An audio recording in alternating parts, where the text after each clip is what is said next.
how we all wait in life for things to get easier.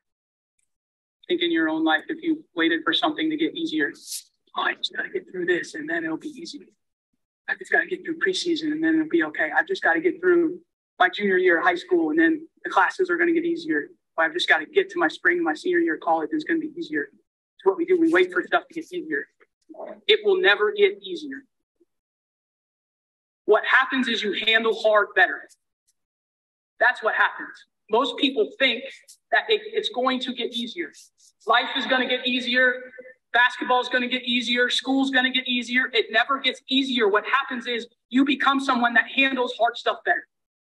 And then the second thing around player choices is the idea of, is it right or effective? And so the clip that I have for you is from the Cavs and Golden State Warriors. The game was tied with 4 seconds left. George Hill, a 10-year veteran, misses a free throw to put them ahead. J.R. Smith actually gets the offensive rebound, has a chance to win the game, but thinks they're already ahead. To us, an unthinkable thing, but he made a mistake.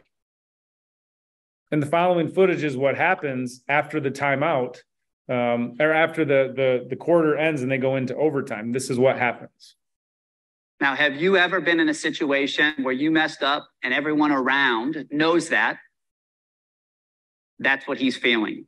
Shame. The only person that has the power to rectify the situation is LeBron. Has there been any communication yet? They're both on an island. Now, it's really easy to sit here and judge LeBron, but I'm going to challenge you to think back to when you were in school and you had to do group projects and you were carrying all the work. That's what it feels like. So LeBron at this point in the game has 49 points and has played arguably one of his greatest games of all time. The guy that missed a free throw was a 10-year veteran. JR was a 14-year vet, and he forgot time and score. And the coach didn't call a timeout. So it could be very easy for LeBron to sit here and think, I'm pulling all the weight. Can we agree with that? Notice no words have still been spoken by LeBron to JR. Now, what you're going to see is Tyronn Lue, the head coach, is going to come into the huddle momentarily, and LeBron's going to ask him a question. Pay attention to the body language. So he's searching. He asked Tyronn, do we not have any timeouts? This is the moment that LeBron finds out that they did have a timeout and Tyronn didn't call it.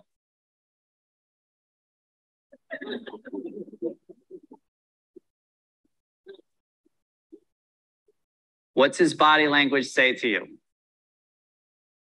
He's in the tunnel. I'm going to LA.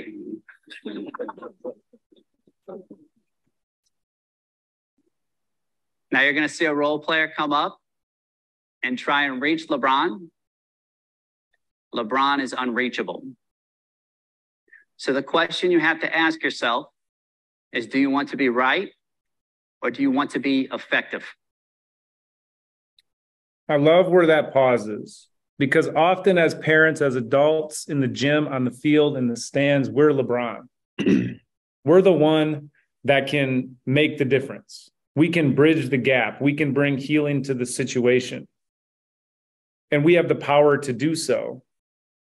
And it's hard because in those moments, we know what went wrong. We feel like we've got the right answers and that we know how to fix it. And we want to be right.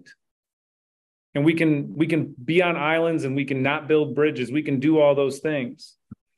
And LeBron is an incredible player. And I guarantee you, he learned a ton from this situation, but they lost the game. They lost the series. LeBron was right.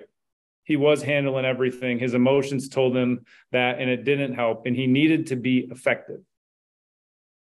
And it's really hard to sit in the stands with those emotions and those moments and not yell out at the player.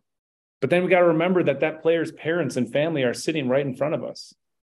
And that there's people around us that are wondering, what is Grand Rapids Christian like? And they hear us yelling at a player for making a dumb play. And then we yell at the coach. And we forget that the coach's family is sitting there. And the coach's mom, the coach's wife or husband. And people wonder, like, what is it like here? And it's hard because we want to be right. We want to tell everybody why we're right. And I'm really good at that too. And it's not a good and admirable thing about me. And I have to work really hard at this one. But it's normal to let those emotions out in sport. We do it to refs, we do it to coaches, we do it to fans, we do it to everybody. We let those emotions out and it's normal, but maybe it's not the best. Maybe it doesn't put Christ on display in the way that we could, and it's really hard. But maybe we can handle that hard thing a little bit better.